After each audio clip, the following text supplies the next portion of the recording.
అందరికీ నా హృదయపూర్వక నమస్కారాలు.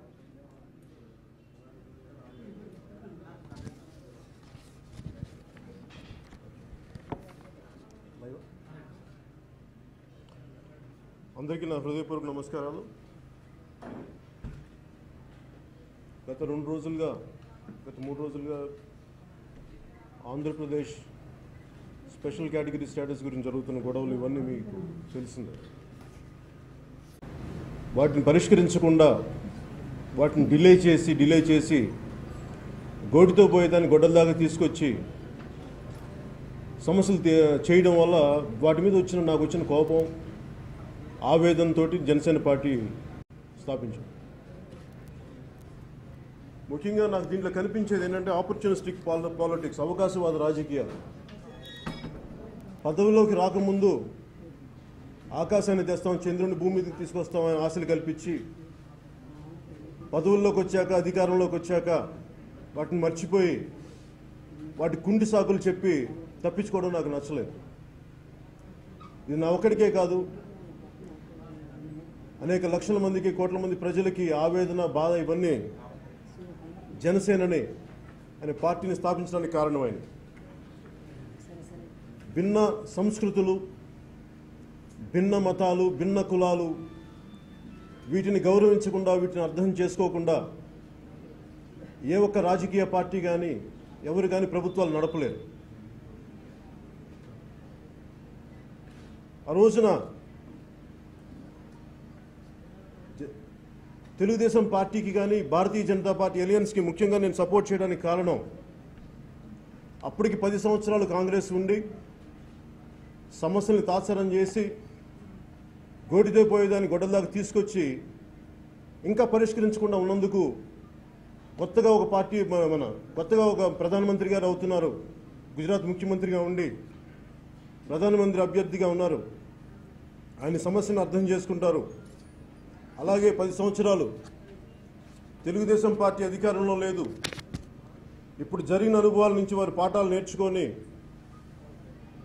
ఒక సరైన విధి విధానాలతో ముందుకెళ్తారు. ప్రజా సమస్యల గురించి అనుకొని నేను వాళ్ళిద్దరికీ సపోర్ట్ చేయడం జరిగింది. ఆ రోజున సపోర్ట్ చేశాను. నాదైన వంతు నేను సాయం చేశాను. వారి జెండాలు నేను మోసాను.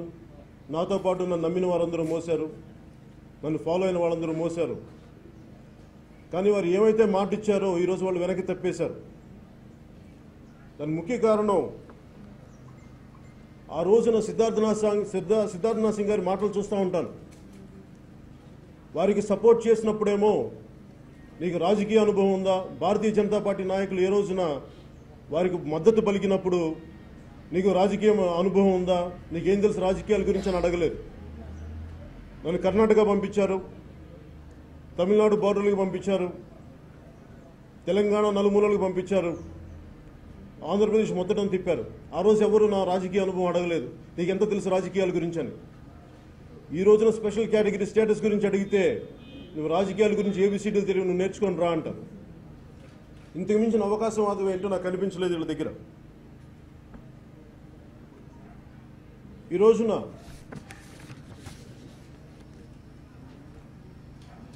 జనసేన పార్టీ నేను ముఖ్యంగా గత 3 సంవత్సరాలు అయిపోయింది.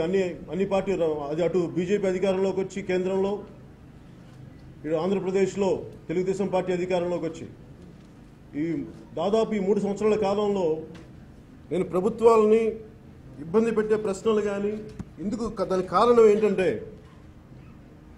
అన్ని రూల్ బుక్ ప్రకారమే కానీ ఫాలో అయితే ఏది నడపలే.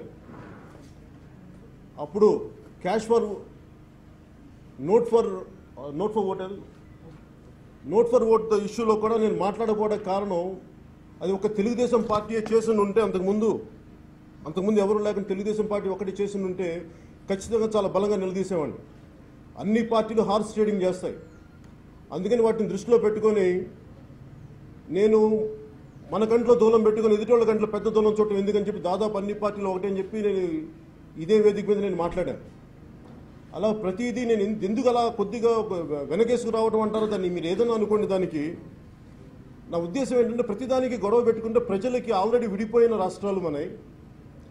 వీటిని ప్రతిసారి ప్రభుత్వాలను ఇబ్బంది పెడితే ప్రజలకు నష్టం జరుగుద్ది కానీ పనులు ముందుకు సాగవనే ఉద్దేశంతో నేను కొంచెం చూసి ఇచ్చున్నట్టుగానే మాట్లాడాను.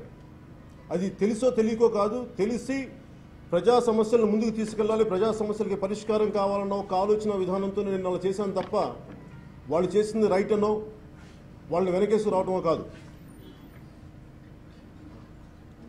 అలాగే 2 రాష్ట్రాలు విడిపోయినప్పుడు దీనికి ముఖ్య కారణం యువత. ఇక్కడ యువతకు అన్యాయం జరిగిపోతుంది. అటు తెలంగాణలోను అటు ఆంధ్రాలో కూడా మనకి సరైన వసతులు లేవు, సరైన విద్యా సౌకర్యాలు లేవు. ఇలాంటి పరిస్థితులు విడిపోయినప్పుడు అక్కడ యువతని బాగా చూడాల్సిన బాధ్యత ఉంది. ఇక్కడ తెలంగాణలో ఏ బంగారు తెలంగాణ అయితే సాధిస్తామని చెప్పి నాయకులు వచ్చారో దాన్ని నిలబెట్టుకోవాల్సిన అవసరం కూడా ఉంది.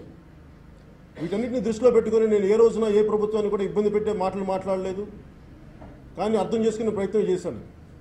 కానీ 3 సంవత్సరాల తర్వాత బీజేపీ ప్రభుత్వం తీరు చూస్తే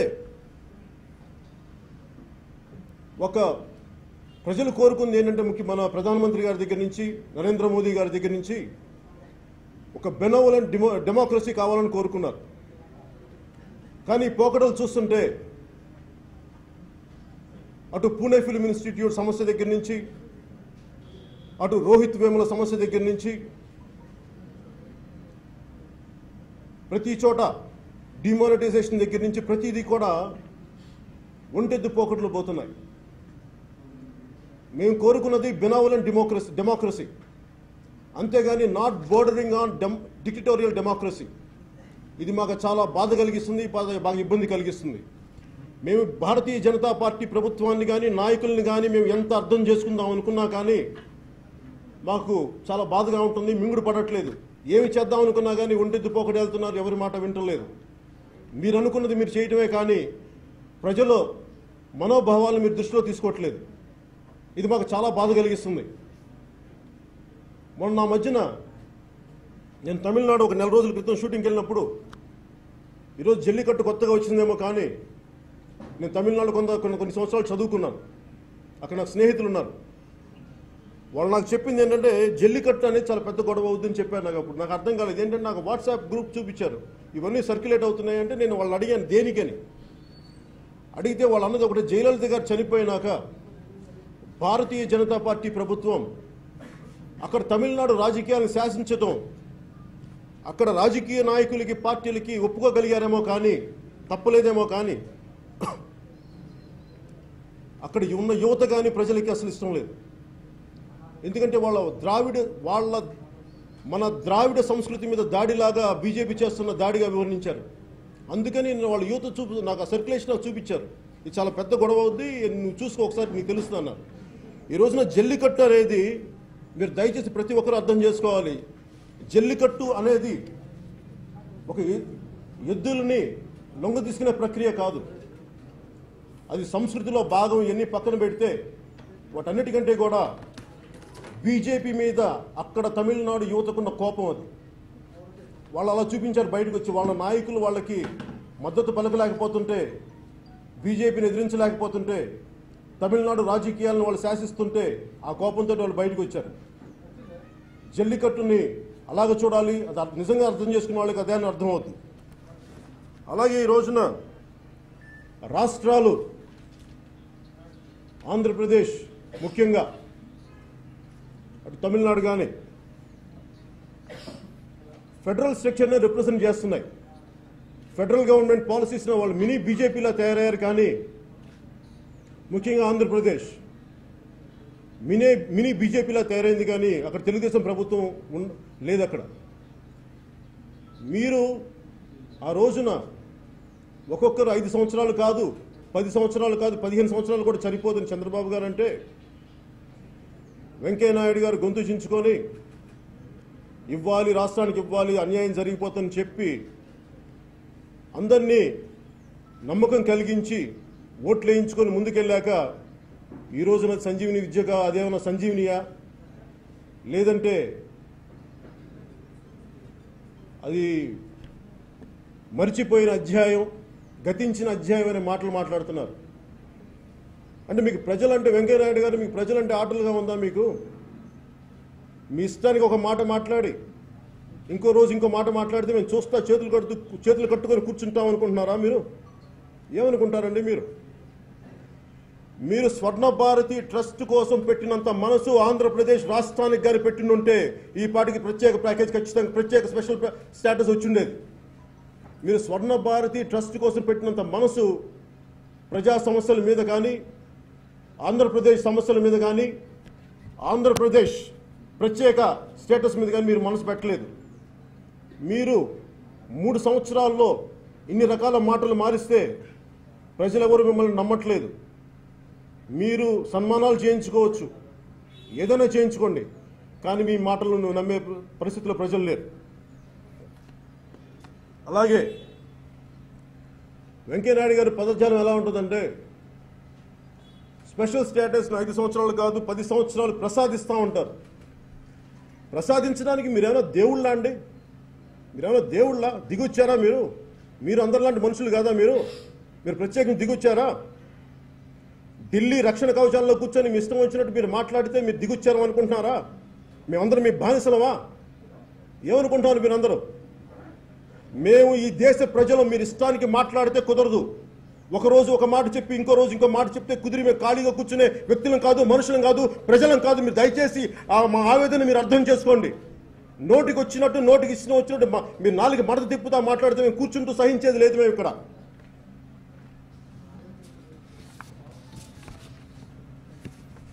మీరు రామ మందిరం అనే ఒక గుడి గురించి మీరు తీసుకోగలిగారు, కానీ 4 కోట్ల మంది ప్రజల సమస్యలను మీరు ముందుకు తీసుకెళ్ళలేకపోయారు.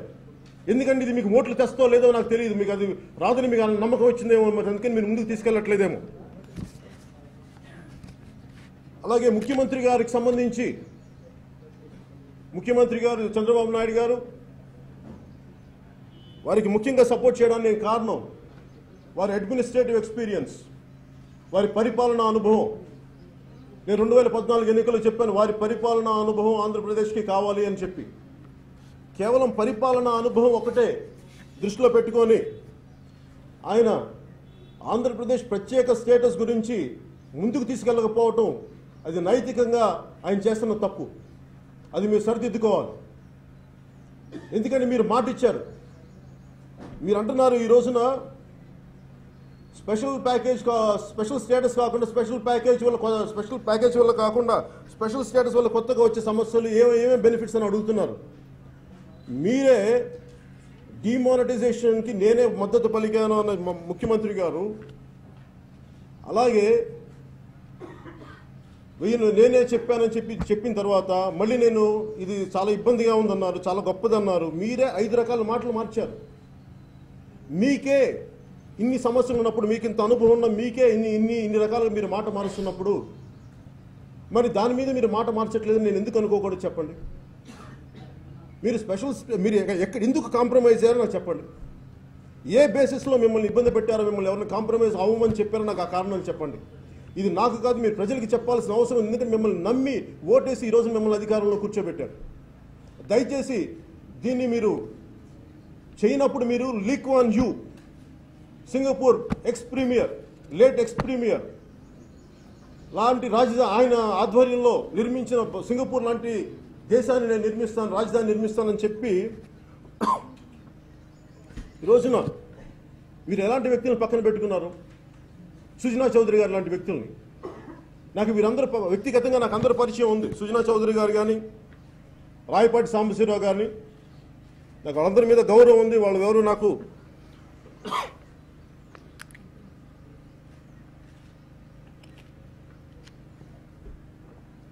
వ్యక్తిగతంగా నాకు ఎవరితో శత్రుత్వం కానీ విభేదాలు కానీ లేవు. కానీ ప్రజా సమస్యలకి ప్రజల పక్షాన్ని నిలబడటానికి నేను సొంత కుటుంబంతో, సొంత అన్నయ్యతో కూడా నేను విభేదించి వచ్చిన వాడిని. అలాంటిది మీకున్న పరిచయమో స్నేహమో కలిసి ప్రయాణం చేసాం, దాన్ని విభేదించి బయటికి రావడానికి నాకు పెద్ద ఇబ్బంది ఏం లేదు. దాని గురించి వెనక్కి కూడా ఆలోచించను. మీకు నాకు ఉన్నది ఒక కామన్ ఎజెండా, ప్రజలకి పనిచేయడం, కలిసి పనిచేయడం అనేది. అది జరగనప్పుడు నేను ఎందుకు మీ పక్షం ఉండాలి? ఒకసారి మీరు నాకు చెప్పాల్సిన అవసరం ఉంది. నాకు కాకపోయిన ప్రజలకు చెప్పాల్సిన అవసరం ఉంది. సుజనా చౌదరి గారు మాట్లాడతారు, జల్లికట్టు స్ఫూర్తిగా తీసుకొని మీరు కోళ్ల పందాలు, పందులు పందాలు ఆడుకోమని చెప్పి. ఇదేనండి మీరు మాట్లాడే మాటలు? ఇన్ని కోట్ల మంది మనోభావాలు మీరు కించపరుస్తున్నట్టు కాదా? మరి మీరు ఏ స్ఫూర్తి తీసుకొని మరి బ్యాంకులకి మీరు రుణాలు ఎగ్గొట్టారో చెప్పండి. మీకు ఎవరు స్ఫూర్తి దానికి? ఆ మాట నేను మాట్లాడితే మీకు ఎలా ఉంటుంది? నాకు ఎంతో కాలం సుజనా చౌదరి గారి ఫైల్ ఇచ్చారు మాట్లాడమని. నాకు అర్థం కాలేదు, దాంట్లో నిజాలు నాకేంటో తెలియదు. నేను చెప్పాను వారికి, నాకు ఇచ్చిన వాళ్ళకి, నాకు ఆయన తెలుసు, కానీ నేను మాట్లాడడానికి నాకు ఇబ్బంది ఏం లేదు. కానీ దీంట్లో నిజాలు ఎంత ఉన్నాయో మీరు నన్ను ఎవరైనా వాడుకుంటున్నారా నాకు ఇవన్నీ తెలియదు. మీరు కన్సర్న్, నేనేమైనా నేనేమైనా వేరే కూర్చోబెట్టి నేను ఎక్స్ట్రా కాన్స్టిట్యూషనల్ అథారిటీ కాదు మాట్లాడటానికి. నిజాలు తెలుసుకునేంత యంత్రాంగం కానీ శక్తి కానీ నాకు లేదు. మీరు కన్సర్న్ డిపార్ట్మెంట్స్కి వెళ్ళాలంటే మీరు తర్వాత అది వెళ్ళి మరి సిబిఐలో ఉందేంటో నాకు తెలియదు. కానీ మరి ఏ స్ఫూర్తి తీసుకొని సుజనా చౌదరి గారు మీరు బ్యాంకులకి రుణాలు మీరు తీసుకొని కూడా మీరు దాన్ని ఎందుకు మీరు పే చేయలేకపోయారు? దాని ఈరోజు ప్రైజ్ ఎవరు పే చేస్తారు? మీ వెనకాల మీరు ఇన్ని లోపాలు ఇన్ని సమస్యలు పెట్టుకొని మీరు ప్రజలను అనే హక్కు మీకు ఎక్కడుంది?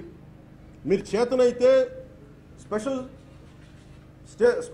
స్టేటస్ కోసం మీరు పోరాటం చేయండి, అంతేగాని చేసేవారిని దయచేసి కించపరచకండి, వెనక్కి లాక్కండి. అలాగే ముఖ్యమంత్రి గారు కూడా, చంద్రబాబు గారు కూడా నేను కోరుకునేది ఒకటే, మీ పరిపాలనా అనుభవం ఆంధ్రప్రదేశ్కి ఒక బంగారు ఆంధ్రప్రదేశ్గా కావాలని మేము కోరుకుంటున్నాం. కానీ రాయపాటి సాంబశివరావు గారు ఉంటారు, పోలవరం కాంట్రాక్ట్లు ఆయన కంపెనీలకు అప్పచెప్పారు. మొన్న ఈ మధ్యన ఇక్కడ రైతులు కూడా వచ్చారు. ఆ రైతుల పొలాల్లో మొత్తం అక్కడ తీసుకొచ్చిన మట్టినంతా తీసుకొచ్చి పచ్చడి పొలాల్లో వేసేస్తున్నారు. అలాగే ఎన్నో అవకతవకలు ఉన్నాయి పోలవరంలో అని చెప్పి రకరకాలుగా నాకు మాటలు వస్తూ ఉన్నాయి. నిజంగా మీకు Lee Kuan Yew ex Singapore premier మీకు ఆదర్శం అయితే, ఆయన తన సొంత స్నేహితుడిని ఎలాగైతే అవినీతికి పాల్పడ్డ అతని తోటివారిని సహచరుల్ని ఆయన ఎలా అయితే శిక్షించారో, అలాగే మీకు ఇప్పుడు సుజనా చౌదరి గారు కానీ అలాగే రాయపాటి సాంబశివరావు గారు కానీ ఇలాంటి వాళ్ళందరి మీద అభియోగాలు ఉన్నాయి, వాళ్ళు రకరకాల అవకతవకలు ఉన్నాయని చెప్పి మీరు ఒక ఎక్స్పర్ట్ కమిటీని వారి మీద లాంచ్ చేయండి. ఎందుకంటే మీరు ఒక ఓంబడ్స్మెన్ పెట్టండి రాష్ట్రానికి. ఇలాంటి ప్రాజెక్టులు ఏదైనా అవకతవకలు జరుగుతున్నాయా, ఇలాంటి వాటిని ఏమైనా ఉన్నాయంటే ఒక ఓంబడ్స్మెన్ ఒక్కళ్ళు కాదు, ఒక 5-6 మంది ఒక టీంని పెట్టండి, ఎక్స్ జ్యుడిషియరీ వ్యక్తులతోటి, బాగా అనుభవం ఉన్న వ్యక్తులు, ఇంటిగ్రిటీ ఉన్న వ్యక్తులతో పెట్టి మీకు మంచి పేరు తీసుకొస్తుంది. అంతేగాని మీరు కామ్గా నేను వాళ్ళు జరుగుతున్న చూస్తాను సుజనా చౌదరి గారు ఏం మాట్లాడి నేను కామ్గా ఉంటానంటే అది జరిగేది అది మీకే మంచిది కాదు. నాకేంటంటే ఈ రోజుకి నేనేం కోరుకుంటున్నానంటే మీరు బెటర్ గవర్నెన్స్ ఇవ్వాలని నేను కోరుకున్నాను. కానీ మొన్న మీరు చేసింది కూడా నాకు చాలా ఇబ్బందిగా ఉంది. మీరు అక్కడ ఆ రోజు అక్కడ పోరాటం చేద్దాం అనుకున్న యువతకి, పీస్ఫుల్ ప్రొటెస్ట్ చేద్దాం అనుకున్న యువతకి మీరు పర్మిషన్ ఇచ్చి ఉండాల్సింది. అది వాళ్ళు నిర్ణయించుకుంది, అదేదో ఒక పార్టీ పిలుపో ఇదే కాదు, వాళ్ళకై వాళ్ళు నిర్ణయించుకుంది. ఎందుకంటే 26 నేను అనుకున్నాను, ఎందుకు పెట్టుకున్నారండి 26 అనే కారణం ఏంటంటే అందరూ ఒక రిపబ్లిక్ డే కాబట్టి అందరూ ఒక గుమి కొడతారు, అందరూ కలెక్టివ్ వాయిస్ కేంద్రానికి చెప్పొచ్చు అనే ఉద్దేశంతో యువత చేశారు. కనీసం మీరు వాళ్ళకి నడిచే ఒక గంట పర్మిషన్ ఇచ్చి ఉండాల్సింది. దీనివల్ల ఏం జరుగుద్దంటే ఈ రోజున మీరు ఆపేశారు, ఒక ఉధృతిని ఆపారు. దీనివల్ల మీరు పోస్ట్పోన్ చేయగలిగారు కానీ ఆ ఉధృతిని దయచేసి ఇంక మీరు ఆపలేరు. కాకపోతే నా విన్నపం ఏంటంటే వెంకయ్యనాయుడు గారికి కానీ చంద్రబాబు గారికి కానీ నేను మీ అనుభవానికి కానీ మీ పెద్దరికానికి కానీ నేను గౌరవిస్తాను. కానీ మీ పెద్దరికం కానీ మీ అనుభవం కానీ మీ పరిపాలన అనుభవం కానీ మీకు ప్రజల సమస్యలను ముందుకు తీసుకెళ్ళిన పక్షంలో నేను ఎందుకు రోడ్ల మీదకి వచ్చి నా నిరసనలు తెలపకూడదో ఒకసారి మీరు పత్రికాముఖంగా మీడియా ముఖంగా తెలియజేయండి.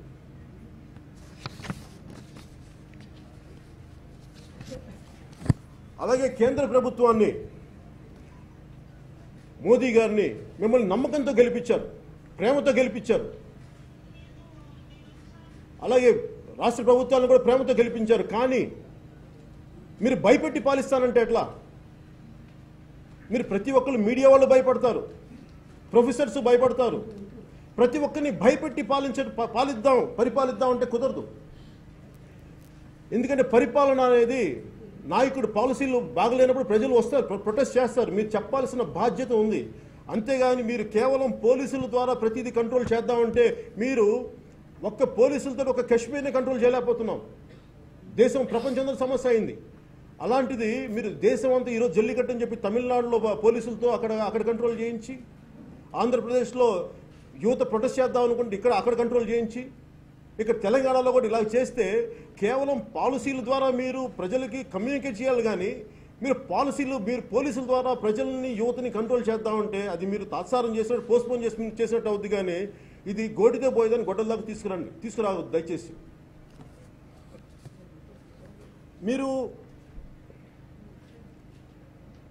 మేము ఏమైనా చేస్తాం, మేము అధికారంలో ఉన్నాం అని మీరు మాట్లాడితే నేను కేంద్ర ప్రభుత్వానికి కానీ మిగతా నాయకులందరికీ ఒకటే చెప్తాం, ప్రజల తరపున మేము కూడా ఉంటే ఉంటాం, పోతే పోతాం అన్న స్థాయికి మేము వస్తాం.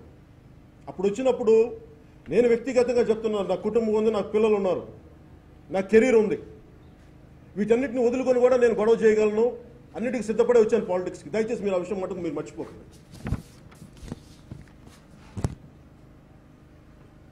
అసలు ముందు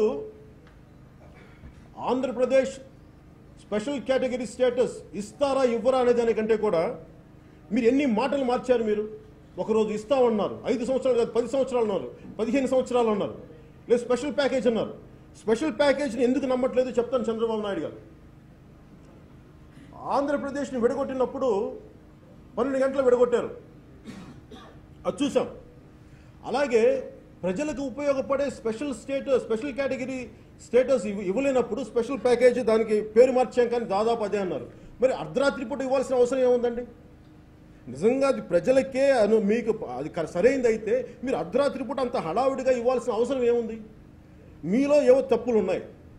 నేను మొన్న అనంతపూర్ సభలో కూడా స్పెషల్ కేటగిరీ వాళ్ళు ఇచ్చిన స్పెషల్ ప్యాకేజ్ ఎందుకు సరైనది కాదు అని చెప్పానంటే, నేను ఢిల్లీ వెళ్ళాను, ఢిల్లీలో ఫైనాన్స్ కమిషన్లో చేసిన మెంబర్స్తో కలిశాను, సెక్రటరీస్తో కలిశాను, ఒక 5 మంది ఎక్స్పర్ట్స్తో నేను ఒపీనియన్ తీసుకున్నాను.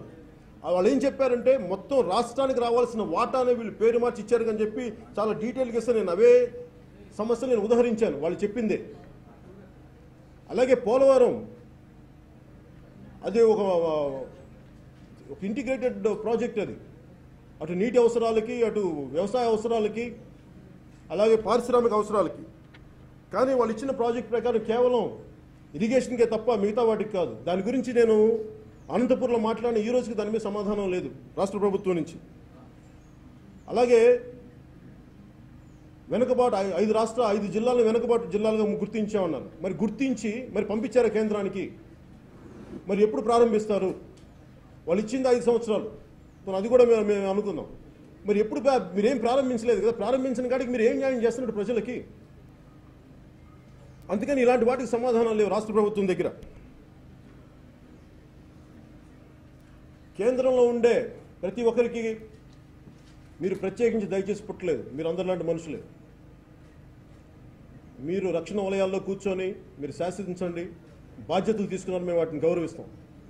కానీ అది మీ వ్యక్తిగత ప్రతిష్టలకో లబ్ధికో మీరు ఇష్టం వచ్చినట్టుగా మా మీద రుద్దాలనుకుంటే మటుకు, ముఖ్యంగా దక్షిణాది రాష్ట్రాల నుంచి మీకు చాలా పెద్ద ఎత్తున నిరసనలు వస్తాయి. దయచేసి వాటిని మీరు మర్చిపోకండి. మీకు ప్రజలు బానిసల్లా కనిపిస్తున్నారేమో, బానిసలు తిరగబడితే ఎలా ఉంటుందో కూడా మీకు తెలుస్తుంది వచ్చే రాబోయే కాలం. నేను మొన్న ఈ మధ్యన ఉత్తరాది దక్షిణాది వివక్ష అని చెప్పాను. కొంతమందికి ఇబ్బంది కలగచ్చు, అదే నాకు తెలిసో తెలియకుండా తెలిసే మాట్లాడాను. దానికి కారణం ఏంటంటే దాదాపు 1500 మంది చనిపోతే కానీ తెలంగాణలో అక్కడ హెడ్లైన్స్ అవ్వవు, నేషనల్ హెడ్లైన్స్లో. తెలంగాణలో కొన్ని 100 మంది చనిపోతే కానీ జాతీయ స్థాయి అట్రాక్షన్ రాదు, దృష్టి రాదు. అప్పుడు ఇలాంటి సమస్య ఉందా రాదు తెలంగాణకని అలా అందరూ కదిలి వచ్చారు. కానీ ఢిల్లీలో ఒకటి తుమ్మినా, ఒకళ్ళెవరో కాలు జారి పడిపోయినా అది మొత్తం జాతీయ న్యూస్. అంటే మీరు రాష్ట్రం దేశం అన్నీ ఒక సమిష్టి ఇది అనుకున్నప్పుడు మీరు ఎందుకు సమానమైన అవకాశాలు ఇవ్వరు? జాతీయ స్థాయి పత్రికలు కూడా అర్థం చేసుకోవాల్సింది. దక్షిణాదికి కూడా మీరు దయచేసి ఇంపార్టెన్స్ ఇవ్వండి. అంతేగాని కూర్చోబెట్టి ఎంతసేపు ఉత్తరాది తాలూకు న్యూస్నే మాకు రుద్దితే దక్షిణాది తాలూకు మీరు చెప్పరా? మీరు హిందీ మేము గౌరవిస్తాం, దక్షిణాది భాషను కూడా మీరు గౌరవించండి, మేము కోరుకుంటున్నాం. అది కేవలం ఓట్లకే దక్షిణాది వారా? మిగతా వాటికి కాదా? ఆత్మగౌరవం లేదా మాకు? రోడ్ల మీదకి రావాలా మేము? దయచేసి మీరు అర్థం చేసుకోండి. దీని కారణం కూడా మీరు ఒక రాష్ట్రాన్ని విడగొట్టినప్పుడు, దక్షిణాది రాష్ట్రాన్ని విడగొట్టినప్పుడు తేలిగ్గా 12 గంటల్లో విడగొట్టగలిగిన మీకు యూపీ కానీ విదర్భ కానీ 4 రాష్ట్రాలుగా విదర్భని మహారాష్ట్ర నుంచి విడగొట్టాలని, ఉత్తరప్రదేశ్ 4 రాష్ట్రాలుగా విడగొట్టాలని ఎప్పటి నుంచో ఉంది.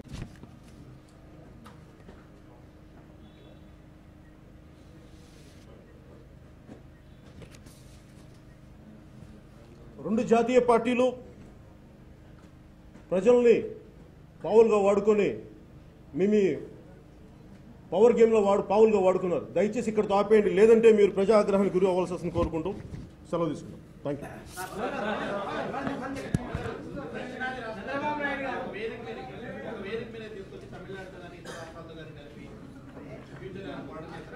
దక్షిణాది రాష్ట్రాలు అన్న దానికి కారణం ఏంటంటే, నేను I'm very clear about what I'm saying. We love our motherland, we bow to our motherland, we respect our motherland. But if you keep on degrading the Dravidian culture, definitely we'll raise our voice against North Indian elite leadership. I'm not going back on my words. Unless you understand the agony and pain of South, we'll make you understand. Chandrababu Naidu గారు మీకు చాలా భయపడుతున్నట్టుంది. ఎందుకంటే మీరు ఆడ బలమైన నాయకులు ఎదుగుతున్నందుకు భయమా, లేకపోతే కనుక నిన్న మీడియా కూడా మాట్లాడి మిమ్మల్ని టార్గెట్ తీసుకునే? లేదు సార్, నా ఉద్దేశం ఏంటంటే భయపడి కాదండి. ఇది ఎవరిని భయపెట్టగలరు ప్రజాస్వామ్యంలో? నేనేమంటానంటే పాలసీ లోపల పాలసీలు ఎత్తి చూపిస్తున్నాను, అది దాన్ని అర్థం చేసుకుంటున్నారు. అంతేగాని నన్ను చూసి భయపడుతున్నారు అన్ని ఒక అవివేకమైన ధోరణి నాలో అయితే లేదు. నా ఉద్దేశం మీరు అర్థం చేసుకోవాల్సింది ఇక్కడ ఏంటంటే, నేను మొన్న కూడా చెప్పాను, మీరు కూడా అడిగినట్టున్నారు. జనసేన పార్టీని నేను ఎందుకు ఆలోచించి మెల్లిమెల్లిగా అడిగేస్తున్నాను. నేను ముందే చెప్పాను, 2014 అప్పుడు చెప్పాను, నేను 25 సంవత్సరాలు నా జీవితాన్ని సంవత్సరాలని నేను ప్రజా శ్రేయస్సు కోసం పనిచేయడానికి వచ్చాను. అంతేగాని ఇది అధికారంలో ఉంటుందా లేదంటే ప్రజా సమస్యను ముందుకు తీసుకెళ్ళడానికి పార్టీ పెట్టాను. అలాగే కాకపోతే ప్రాక్టికల్గా నేను చూడాలి. ఎందుకంటే మనం ఐడియలిస్టిక్ పాలిటిక్స్ మాట్లాడాలంటే నాకు ఇష్టం. నేను ఐడియలిస్టిక్ నాకు పర్సనల్గా నేను వ్యక్తిగతంగా ఉండగలను, ఎలా ఉండగలను. కానీ నా ఐడియాలజీ అందరి మీద రుద్దాలి, అందరూ పరిపూర్ణంగా ఉండాలని నేను కోరుకున్నాను. ఎందుకంటే మన రోడ్డు మీదకి వెళ్తేనే ట్రాఫిక్ ఒకలా ఉండదు, అందరిని అడ్జస్ట్ చేసుకుంటూ వెళ్ళాలి. అలాంటిది నేను ఒక్కడనే బతకగలనేమో, కానీ నేను బతికేది అందరినీ బతకమంటే చాలా కష్టం. అందుకని నేను ఉన్న దాంట్లో కొంచెం ప్రాక్టికల్గా ప్రాగ్మాటిక్గా నేను ముందుకెళ్ళడానికి ప్రయత్నం చేస్తాను.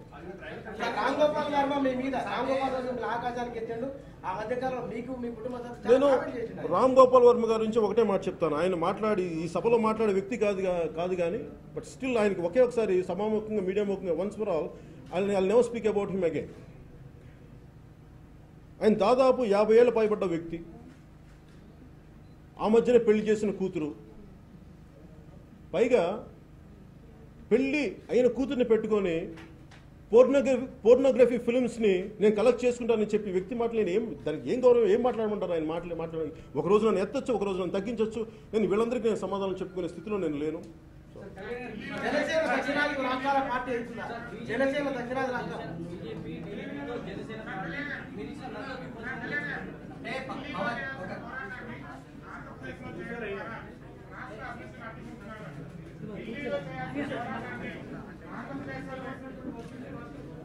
ఢిల్లీలో చేయాల్సిన పోరాటాన్ని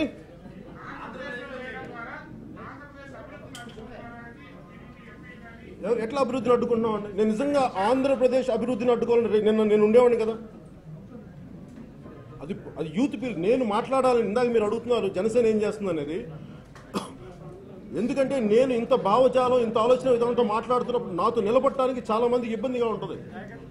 దాన్ని ఎందుకంటే కొత్త తరం నాయకుల కోసమే చూస్తున్నాను, కానీ ఆల్రెడీ ఎస్టాబ్లిష్ లీడర్షిప్లో చాలా భయాలు ఉంటాయి, చాలా ఇబ్బందులు ఉంటాయి. That's a problem.